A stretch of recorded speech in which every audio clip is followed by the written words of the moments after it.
That's how I find out if you're real. I found out if you're real if you deal with adversity in a positive way. I find out if you're real if you deal with adversity with integrity. I find out if you're real if you go through adversity with honor, if you go through adversity in a positive manner, if you go through adversity and nobody can tell. That's how I know that you're real. I would say before 9 a.m., work on your body. 9 a.m. to 9 p.m., work in your business. 9 p.m. to midnight, work on yourself and work on your business. So that's what I always did. I had a non-negotiable schedule. And that non-negotiable schedule for me was every day, 9 to 9, no matter what. So I was in the office every day at 9 and I wouldn't leave the office till 9. And Franco knows that because he was in the office with me. And so it was never a question of, is Matt here? No, you knew exactly where I was, in my office, right? And so that was just the schedule that I ran. And similarly, well, Matt, what about the days you had 3 appointments, 9 to 9? I had 3 appointments. So I spent the other 9 hours of the day trying to figure out how I never have to have such a boring day again. Because when you're in the office for that long and no appointments, oh my gosh, like you're just figuring out what can you do that's not working. You know what I mean? Like I'm serious. And so it's like, for instance, some people are like, man, 17 appointments, that's a lot. No. You know what's harder than 17 appointments? Having a day of no appointments. That's right. A day of 17 appointments is awesome because you're in momentum, you're in your flow, right? Like you're interacting with people. A day of 17 appointments flies by. It's like it flies by. It's the days that you have no appointments that you feel like that was the longest day of my life. I would say like you run a non-negotiable schedule, like figure out what that is. If you're part-time, like maybe it's 4 o'clock to 7 o'clock. It's just 3 hours every single day, no matter what, like clockwork. But you have to have a schedule. Like imagine if I had a Subway and you showed up to my Subway and the hours just always changed. Are you going to go to my Subway or are you going to go to someone else's Subway where you just know it's consistent hours? Consistent, right? Well, it's the same thing with your business. You got to have consistent hours if you want people to trust your business, right? And it doesn't mean those hours are the exact same every day. It just means that no matter what, you have the hours built in and those are the hours you work every single day. Another thing for me is I put everything in my calendar. So it's not like, oh, just get those things done tomorrow. I'll have plenty of time. Everything's booked. Every minute on the minute is booked. One of the best parts about being an entrepreneur is that you get to control your own schedule. One of the worst parts about being an entrepreneur is that if you're not disciplined, you get to control your own schedule. So my goal was always, can I make my calendar my boss? And I don't do what I want to do. I do whatever my calendar tells me to do. And I try to book my calendar and every minute of my calendar when I'm feeling great. Like when you're feeling tired, not a good time to book your calendar because you're going to book it with like, you know what I mean? Like I'm talking about like when I'm in a peak state, I'm like, I'm going to book my entire tomorrow, every minute on the minute, because when I wake up the next day, I'm like, shoot, I do not want to do any of this right now. Well, it's on my calendar. I got to do it. Guys, you got to remember, successful people are not always motivated. Successful people just choose to do motivated things even when they're unmotivated. And that's what makes them successful. I have more days where I don't want to work than days that I do want to work. The difference is I just get myself to work because I don't think about working. I just follow my schedule. We need to get over the thought that our calendar is going to one day get booked. Like you ever hear the quote, like nobody's coming to save you, right? Like nobody's coming to book your calendar. Like you are in sales, okay? In sales, nobody's booking your calendar for you. That is your job to figure out how to book your own calendar. How do I make sure I'm on a bunch of appointments?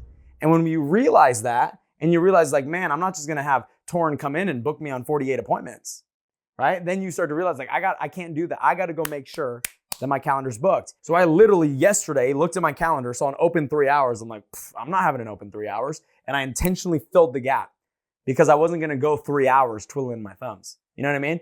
So you got to just always be like, you can't just show up to the day and be like, what do I got going today? Right? Like, it's like, no, what does my tomorrow look like? Let me fill that bad boy. Anybody could do good when things are good, but it's can you win even when things are bad? Like mental toughness is not making it through adversity. Mental toughness is winning through adversity. I think most people think that mental toughness is, oh, I made it through adversity. I'm mentally tough. Well, you could have made it through adversity just because you're a human being. Right. Like, and you didn't die. So that means you made it through. You know what I mean? But that doesn't mean you were mentally tough. It just means you made it on the other side. Right? Mental toughness is winning through adversity. It's everything is going wrong, but nobody can tell. I got fires that are like I got things on fire all around me, but everyone sees me cool as a cucumber. Like that's mental toughness. People come up to me all the time and they're like, Matt, I just found a stud. Like this person's a stud. They're going to be a killer here. I think they're going to crush it. I think they're going to be amazing. And the first thing that I always respond with is, we'll find out once we see them deal with adversity. Everyone has a plan until they get punched in the face. Everyone's legit until they deal with adversity and they're weaker than the adversity, right? I'm looking for people who are stronger than the adversity, not weaker than the adversity. And so the people that I invest all my time and energy in are the ones that I know that have dealt with adversity, stayed positive through it all, didn't give up, and persevered through. Those are the type of people that I do business with. Because you could be awesome today, but the character of an individual is not defined when things are good. The character of an individual is defined when things are bad. I don't really know your character until you go through problems. That's how I find out if you're real. I found out if you're real if you deal with adversity in a positive way. I find out if you're real if you deal with adversity with integrity. I find out if you're real if you go through adversity with honor, if you go through adversity in a positive manner, if you go through adversity and nobody can tell. That's how I know that you're real. So on the other side of every adversity, there's a greater than or equal to blessing waiting on the other side, as long as you qualify for it. Qualify for it. So every time adversity pops up, I'm not thinking, can I make it through this? I'm thinking, can I qualify for the blessing that's on the other side of this? And so how do you qualify for the blessing that's on the other side of adversity? Going through the adversity with honor, going through the adversity with integrity, going through adversity, treating people the right way, going through adversity, doing the right thing, winning through adversity, being a good human being through adversity.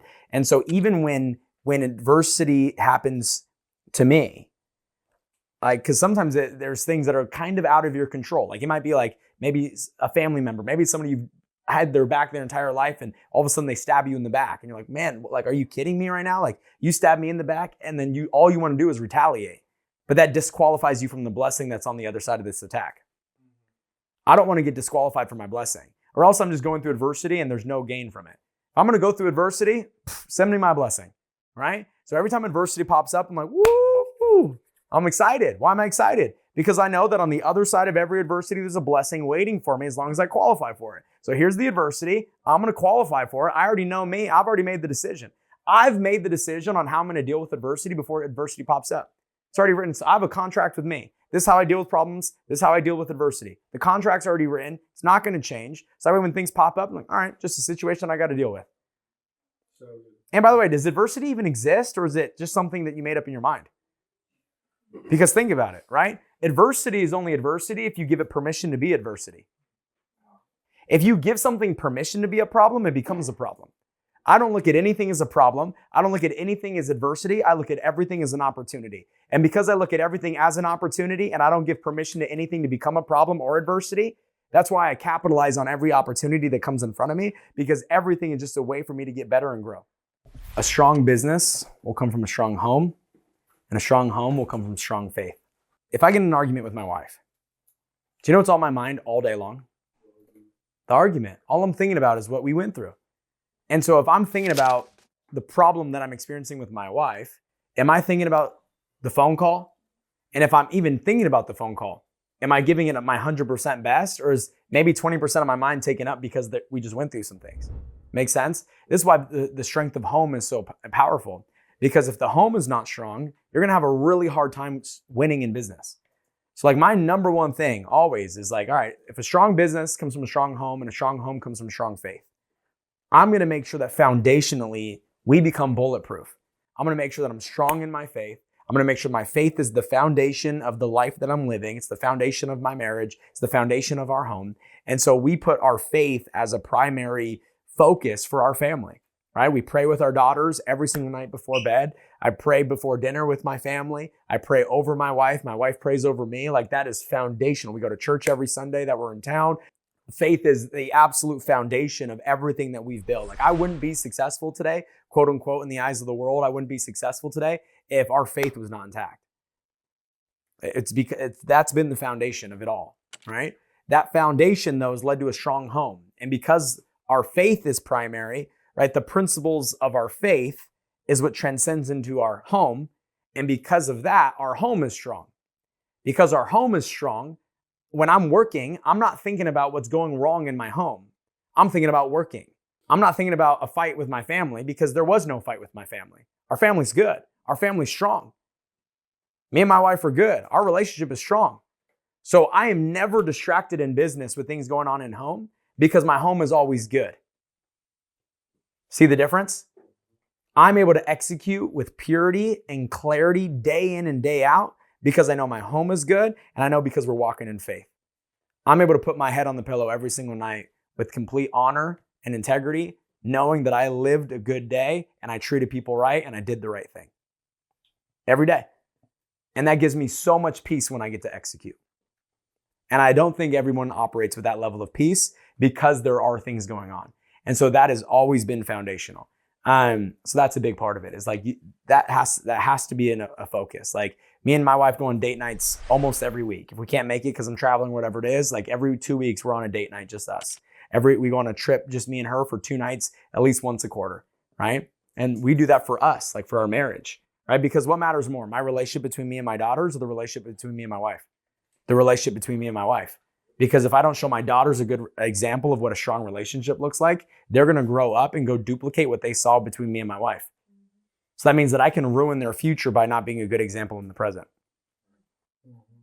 Make sense? So like we are intentional about that, right? I know that my daughters are going to one day walk down the aisle to a man just like me. And I'm either going to be so proud of the man that I walked them down the aisle to, or I'm going to be living in regret because I could have been a better man. I want to make sure that when I walk my daughters down the aisle, that I'm proud because I was the example to them that I should be. That's on a personal level. From a economic level, save money. Save money. Everything's good when everything's good. You want to have money saved, right? Every time you earn a pay cycle, right, there's obviously living expenses. Take percentage of that, save it. The reason I'm able to invest back into my business is because I don't blow money on stupid things. And don't get me wrong, my wife has every purse you can think of, jewelry, all of it. But I allocate things for that. I'm not just spending things on that. You know what I mean? Like these are $1,000 shoes. Nobody would know because I'm not a flashy person. I'm not saying that so I still have nice things, but I'm wise first. Everything else is second.